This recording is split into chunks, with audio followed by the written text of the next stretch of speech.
ज्योति अपनी सच्चाई प्रकट होने दे। अपनी ज्योति अपनी सच्चाई प्रकट होने दे।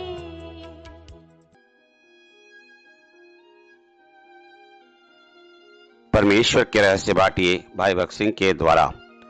अप्रैल 18 परमेश्वर की महिमा के रहस्य। यहूदियों का राजा जिसका जन्म हुआ है कहाँ है? क्योंकि हमने पूर्व में उसका तारा देखा है और उसको दंडवत करने आए हैं। मत्ती रचित सुसमाचार 2 अध्याय 2 पद। ज्योतिषियों ने पूर्व में उस अनोखे तारे को देखा था और वे उस लंबी यात्रा पर निकल पड़े थे।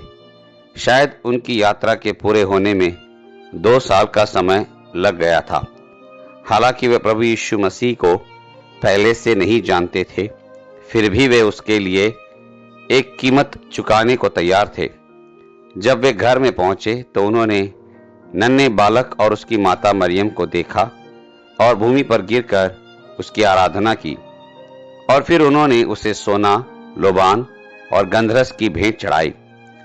इतना लंबा सफर तय करके आने के द्वारा उन्होंने उसके मूल्यवान होने की बात को स्वीकार किया और जब वह उन्हें मिल गया तो उन्होंने उसकी आराधना की। ऐसी मूल्यवान भेंट लाने द्वारा उन्होंने एक प्रतीकात्मक रूप में यह माना कि पहला जिसकी हम आराधना करने आए हैं वह परमेश्वर है, सोना। दूसरा जिसकी हम आराधना करने आए हैं वह हमारे लिए पीड़ा सहता है, गंधरस। तीसरा जिसकी हम आराधना करने आए हैं वह हमें बचाएगा और हमारा महायाजक होगा, लोबान। प्रभु यीशु मसीह मेरे लिए भी बहुत मूल्यवान है। उसने मुझसे प्रेम किया और मेरे लिए अपनी जान दी।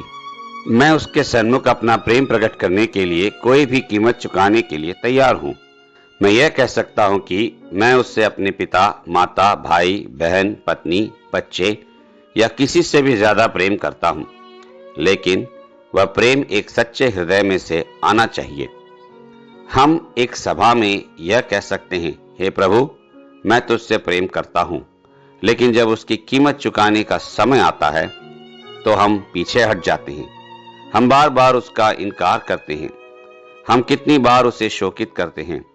हम कितनी बार इस डर की वजह से उसकी आज्ञा का पालन करने से चूक जाते हैं कि मेरे पड़ोसी क्या कहेंगे, मेरे मित्र मेरे बारे में क्या सोचेंगे, सारा जगत क्या कहेगा। हम वह कीमत ही नहीं चुकाते जिसकी मांग हमसे प्रभु करता है।